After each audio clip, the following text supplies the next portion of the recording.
Most people only do short-term marketing. Short-term is where I need results now. Like I say, like in a 2-month period. Okay, the time periods are not specific. I'll just give you an example. So like if I'm trying to get results either in the current month or the next month, I'm doing things now to try and get revenue in the short term. And there's certain things that we do. A lot of you do these, well or not. That's another discussion. But you do things to try and get short-term results. Immediate, this month or next month, income into your business. Midterm, and this is, please don't use the time because it differs per company, per person, but theoretically, where you are doing stuff now that'll get you results in like 6 months. Okay? And long term is where like you're doing stuff now, again, don't use the 6 by 12 months, it differs in every circumstance, but where you're doing stuff now that'll get you results in 12 or longer months. So immediately you can probably just assess in your mind and say, yeah, like you don't even know what you're supposed to do in the mid and the long term. So you probably already know you're not doing it. You're stuck in the short term. And a simple way of looking at this is when we do short term, so if we just took a 12-month period, again, this is just for illustration. So in short term, let's say it's a 2-month cycle. So we work really hard to market and sell our business, and we get okay results. But then every 2 months, we just keep working hard. We just keep working hard. And it's just a never-ending cycle of having to chase the money. And I say okay because sometimes they're not very good results, but at best they pay the bills and your business is okay. When we do, so we just work hard all the time and get okay results. That's what a lot of you are doing, right? Some of you are getting worse than okay results. And again, please don't work this on specific times, it's just for illustration. With midterm, we do a lot of hard work at the beginning. I want to be clear, you don't stop doing short term. Right? So you're going to be doing hard work in your short term, you're going to do hard work in your midterm, but after a certain period of time, it'll become a lot less work, it'll become maintenance-based work, and your results will improve in this level. And then you've got long-term, hard work, maybe for longer, don't use the specific date frames. You might invest a year into setting up your long-term strategies to give you results down the line. Less work once you get into maintenance phase, much greater results, the best results out of this equation. Long-term is the one where you eventually get clients to come to you. All right? And that requires a whole lot of work. Now, the interesting thing is, because I'm compounding, you see, and this is why it's so hard for you guys, because of the chaos of your business and your cash flow constraints, you've got to keep doing the short term. You're all going, Brian, what's the short term? I need results this month or next month. I need results now. Now, in the long discussion, and if we're sitting working with you very personally, we may realize that if we're struggling anyway, let's struggle and do the right things, and even if it means our cash flow goes to shit for the next few months, let's focus on getting it fixed for the permanent person instead of the month-by-month sort of equation. But mostly, you're still going to do the short term, and so I'm compounding this. And so, of course, because of this chaos, even if I told you exactly what to do here, you probably wouldn't get around to doing it, let alone this one. This was the one that lasts in a much longer period. So what does it really mean? What are these things? And again, I'm being very simplistic because it differs from industry, it differs from different people. But so the first one is we need to sell.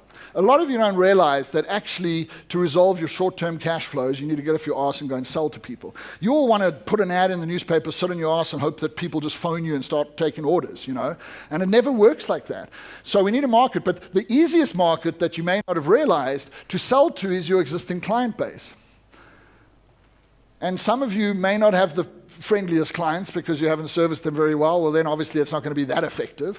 But a lot of you have got clients you've happily serviced. Now, you might be saying, but I've given them stuff, they don't need anything else. But if we need money to flow, then, we find out. But one of the biggest mistakes we make, by the way, guys, in sales and marketing or any, is we think we know what people want. And we base our businesses on what we've decided through our story what people want. You're wrong so often. Now, very innovative people like Steve, that was one of his mottos, they don't know what they want, so we'll show it to them. But that's the exception. That's the one in the million kind of, entrepreneur who goes out there as the true innovator to change people's consciousness around what they want. Why don't you just go and find out what they want? Have you ever picked up the phone and said, I'm going to survey 20% of our clients, or all of our clients if it's a small. Now, I'm literally going to phone every single one and have a conversation which has nothing to do with what I offer, simply to find out what they actually want. you'll increase your revenue very quickly if you can figure out a way to give them. Zig Ziglar is one of the best known, passed away now, but salespeople of the last sort of half century. He used to say, you can have anything you want in your life, anything, if you can just learn how to give enough people what they want. Just think of that statement. So a lot of your problems are you actually haven't bothered to really figure out what people want. The amount of market research small businesses do is often non-existent. They just make an assumption. My story, I think this is what people want. People come and tell me stuff, and I can see it in their eyes. If I say to them, how do you know people want that? They're like, no, they want it, I promise you. But Brian, my biggest problem is no one wants to buy it. Like you're literally having the same opposite conversation with me at the same time. Please understand, it's a lot easier to see from the outside of a business what's going wrong. All of you could help all of you just by looking from the outside, right? Because you've all got experience you could share and help each other with in your business. It is a lot harder when you're in the chaos to see the wood through the trees. So we need to do what we call warm selling through referrals. So we need to use these kind of techniques to actually get directly to people. We call it the low-hanging fruit in order to get our revenue up in the short term. But it's mostly about selling. By the way, how many of you would love to learn to sell a hell of a lot better? Okay, so I'm going to try and do something, which is get a friend of mine, Barry, to come into one of those sessions and actually talk to you for the whole session. He is the best person, I believe, in South Africa or Africa in teaching how to sell. He's a very busy guy now because apparently he's like doing a massive contract with Coca-Cola all over Africa, and Marlon works with him, and so we're going to have to try and see if we can get him available for one of those sessions, or I'll maybe even do an extra session with him whenever he is available, okay? Because selling is actually what a lot of you need more than marketing because of the short-term requirement, and I want to be clear about that. It's very, very important to understand. Midterm is about putting people into what we call a connection funnel where we resell to them. So when we put this effort into what we call acquiring, so we're bringing people into our space. Whatever we're doing to use it, whether we're talking to people, making noise, whatever, we're trying to get people's attention, right? Like marketing is like, when you're young and you go to a club, everyone's marketing, right? The girls are putting their makeup up and selecting what they look like, and even the boys who think they're not, they stand in a particular way. They often need a bit of Dutch courage, everyone's like marketing. We market to get anything we want in life. Like Barry will always say, you sell. Like if you want to do something with your kids, you're going to have a sales conversation.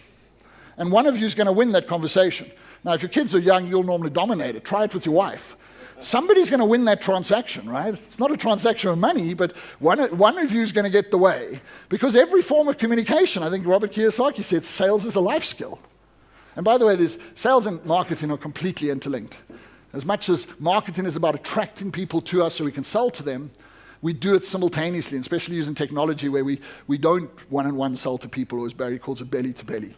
But the point is, at the end of the day, we put a lot of effort into bringing people towards us, then they don't buy from us, and we just move them on and move on to the next person. Do you think that every person that says no to buying your product or service doesn't want your product or service? The statistics are beyond shocking, okay? You could speak to 100 people, and more than half of them are actually interested in what you have. But a lot of them avoided you. They literally said, I've got no money. Oh, no, I don't need this at all. I don't have kids. Like we'll lie. We do it every time somebody comes to beg at us at the car. My wallet's on there. There's freaking cash lying on the bloody seat. I don't have any money. I only have cards. That used to be my thing. I only have plastic. Do you have a credit card machine? And I heard there was actually a guy that begged that had a credit card machine, so I stopped asking that. Because that would have been a problem, right? It's a true story, right? I'm sure somebody sponsored it too. We've got our defense mechanisms up to reject a sale. We just acknowledge that at least about 40% of the room has a bit of an issue with being sold to.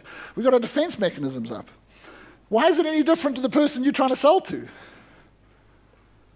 Zig Ziglar used to say, no. When people say no, N-O, they don't mean N-O, they just mean K-N-O-W. They don't know enough to make a decision.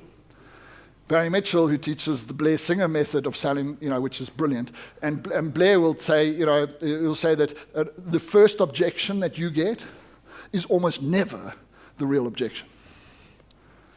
So you can almost accept that the first thing a person does to stop talking to you or to stop you selling to them, 95% of the time, is not a real objection at all.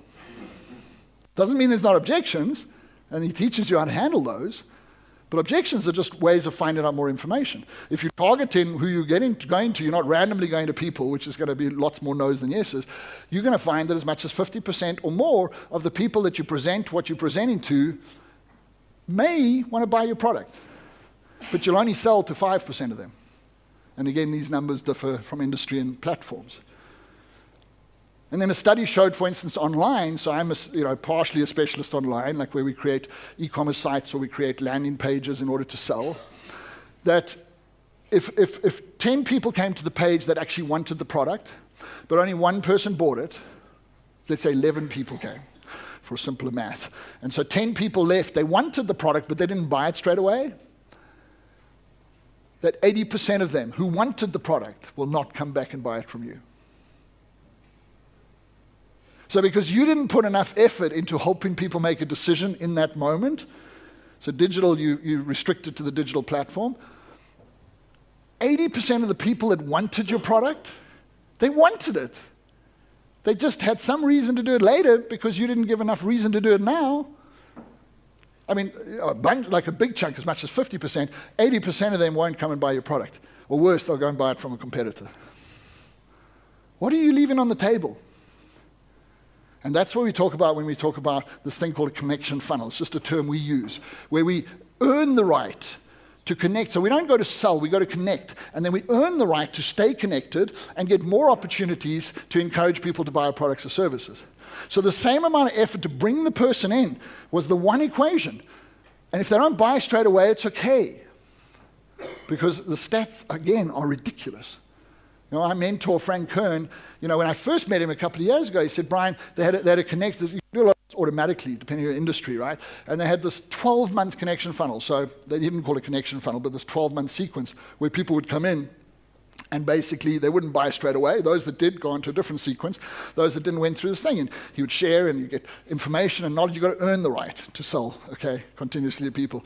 And he developed 14 different sales over this 12-month period. So 14 different times where he would then ask them to buy, And he was still making sales on the 14th time.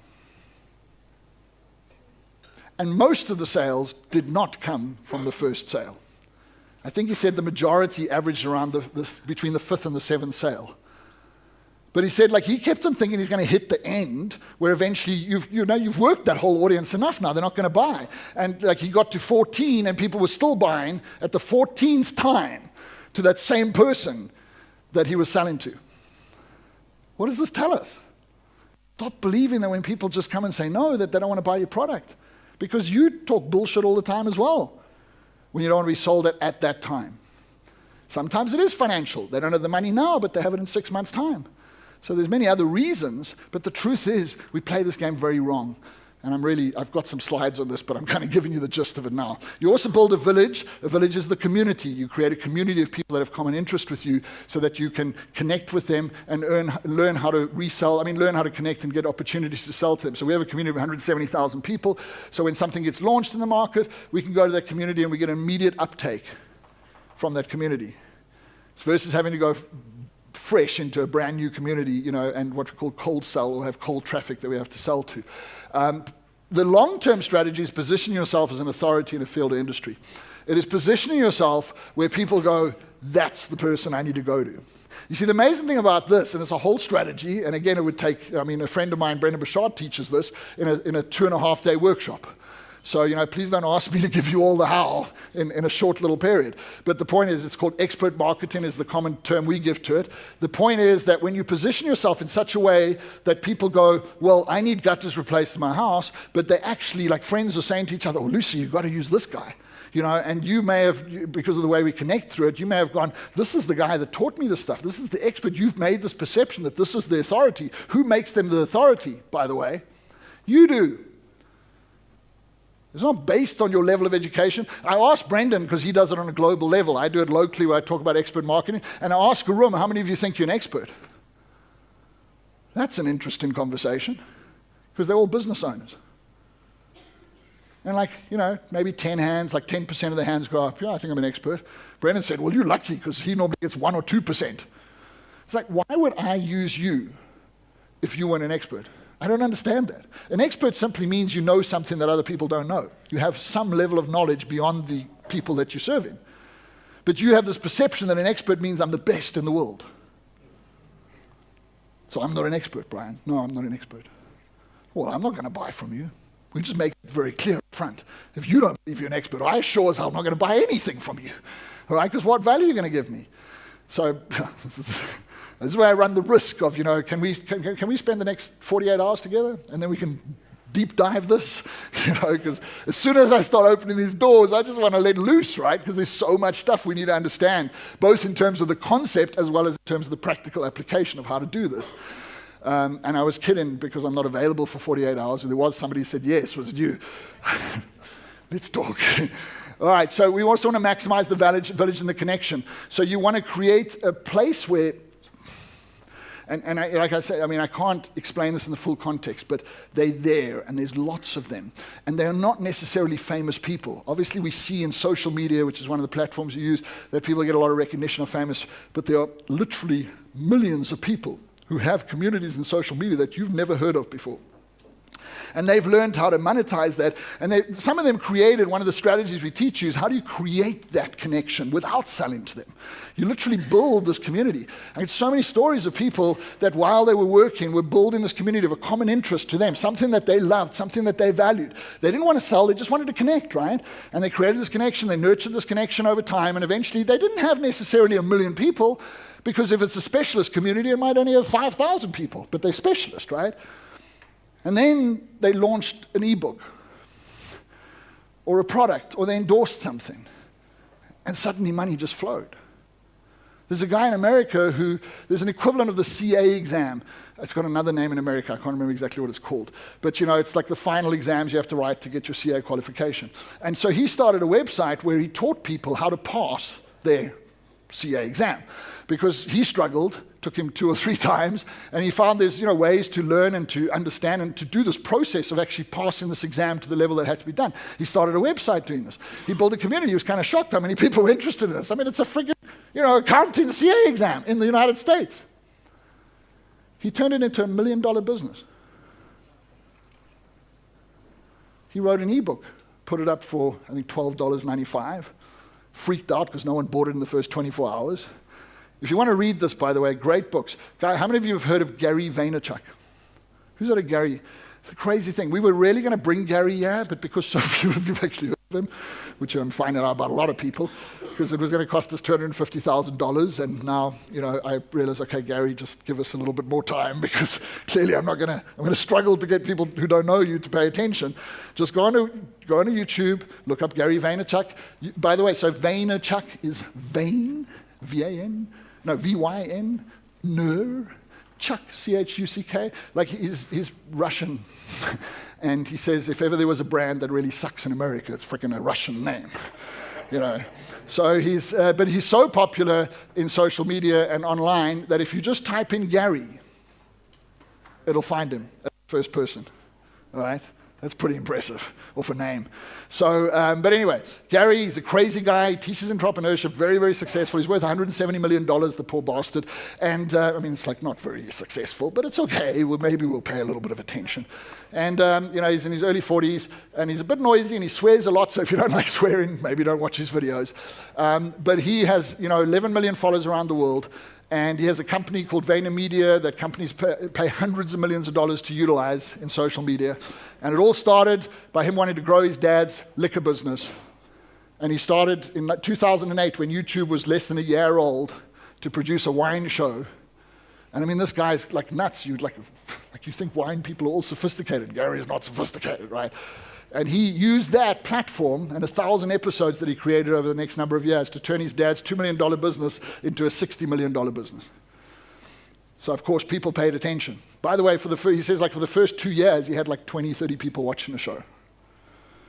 So if you ever want to learn about persistence, listen to Gary. But seriously, it's free. He doesn't teach. He charges to come and talk to us because he's well known, but he teaches everything online free. Go to Gary V, ask. It's one of the biggest Q&A sessions, systems for small business owners in the world today. Because he doesn't make his money as a teacher. He just does it out of love and connection. So he doesn't give a shit if you like it or not. but you might want to pay attention. So he wrote a book called Crush It. It's a little book in 2008. And this year he released a book called Crushing It. And there's 4 books in between, because he now gets paid $1 million deposit to write a book. Poor bastard. And Crushing It tells the story of people that have done the most extraordinary things by positioning themselves as authorities in the market. People that you wouldn't even think there was a market for the stuff that they do. So don't tell me you can't. And don't tell me you don't want to, because if you're seriously passionate about what you do, that strategy comes into play. So these 3 things that I've spoken far too long on, which was not my intention, we have to learn how to master all 3 of these elements, and they take a lot of education. I'm going to be honest. I learned all of this without having to go to a seminar. I don't know anyone that teaches a seminar. I did one recently, which our members and our students in October will get an online version of. That's the only reason I did it in a physical seminar, because that's a good way to test the material before I give it to everyone else. And I've decided we're not even going to put that in the market. We're just going to give it to our students, right? But at the end of the day, because we play this game, we play it wrong anyway. And we don't have any time, because of the chaos, to actually do the things that in the long term will make our business really thrive in terms of market attraction. And it really boils down to, because all of these strategies would not work if you were insincere, if you were not a genuine person. Gary always goes on about, between all the F-bombs and everything, it's like, care is the #1 strategy in marketing, he says. To care.